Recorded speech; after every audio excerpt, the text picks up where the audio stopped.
Hello et bienvenue sur ma chaîne YouTube. Donc moi c'est Marie et je vis en Espagne et je vous partage mon quotidien donc ici. Et aujourd'hui dans cette vidéo on va parler des impôts, comment ça fonctionne, est-ce que c'est intéressant les impôts ici plus qu'en France? Je vous dis ça de suite. On pourrait penser que l'Espagne est un paradis fiscal pour les étrangers, mais est-ce que c'est vraiment le cas?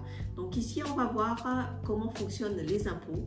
Qu'est-ce que tu vas payer en tant que salarié, en tant que retraité ou alors en tant qu'entrepreneur et pourquoi en fonction des régions ton taux ne sera pas forcément le même. En Espagne, on va payer ce qu'on appelle l'IRPF, donc ce qui est l'équivalent de l'impôt sur le revenu en France. Donc il est progressif, plus tu vas gagner, plus ton taux va augmenter.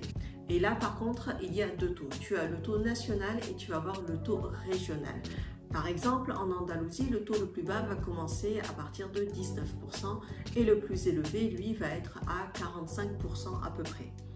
Et en Catalogne, lui, le taux peut être plus élevé. Donc ce qu'il faut que tu retiennes, c'est qu'en fonction du montant que tu vas gagner et d'où tu vis, dans quelle région tu vas vivre, ton taux peut changer. L'Espagne applique aussi des déductions fiscales. Alors par exemple, tu as un minimum de 5 500 €. Eh bien, cette somme-là ne sera pas donc imposable car l'État espagnol estime que c'est le minimum pour vivre. Après, ils ont aussi des déductions pour les enfants. Ce n'est pas comme en France où on va avoir un quotient familial, là ça va être par enfant.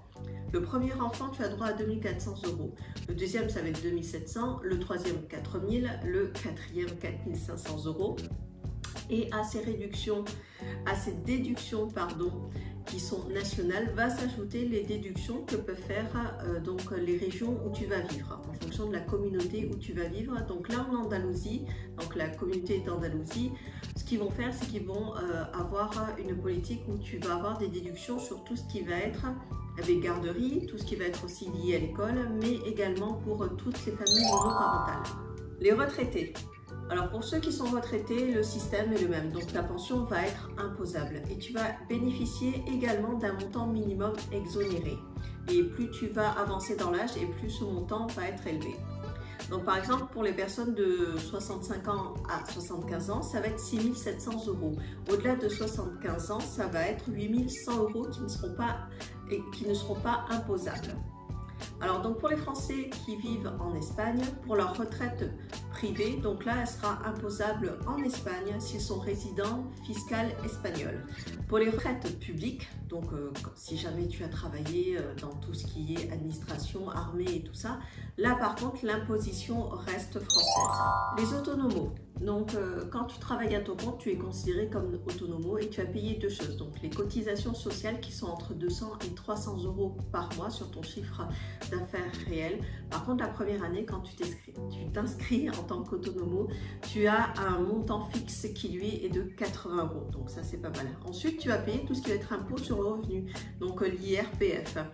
Mais tu vas pouvoir déduire donc tout ce qui va être lié à ton travail. Donc ça va être un abonnement internet, l'abonnement à ton téléphone, l'essence, tout ce qui va être matériel. En général, les autonomos paient leurs cotisations de façon trimestrielle, donc ça permet tout simplement de l'étaler sur l'année. Les sociétés, si jamais tu as une société, donc tu ne paieras pas l'IRPF, mais tu vas payer l'impôt sur les sociétés et le taux là est à 25%. Si c'est une jeune société que tu viens de la créer, les 2 premières années, le taux va descendre à 15%. Après, tu vas payer donc la TVA ou l'IVA comme on l'appelle ici, qui est à 21%, que tu vas collecter et reverser.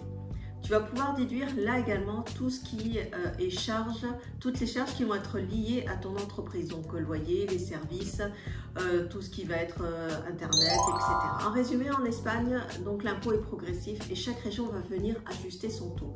En Andalousie, les taux sont les plus bas, sont les moins élevés de tout le pays, ce qui attire non seulement les retraités mais aussi les entrepreneurs. Entre les déductions familiales pour les seniors mais aussi tout ce qui va être pour les auto-entrepreneurs, il y a de vraies opportunités fiscales à condition de bien comprendre le système.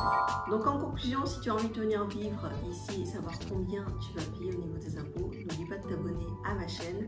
Et là, je vais faire d'autres vidéos qui vont parler justement de tout ce qui va être documents administratifs, par exemple le NIE, etc. Donc tout ce qu'il faut savoir avant de venir s'installer pour bien préparer tout simplement ton arrivée et que tout soit carré. J'espère que cette vidéo t'aura plu. N'hésite pas à la liker, la partager et à me laisser des commentaires. Et on se voit à la prochaine. Bye bye.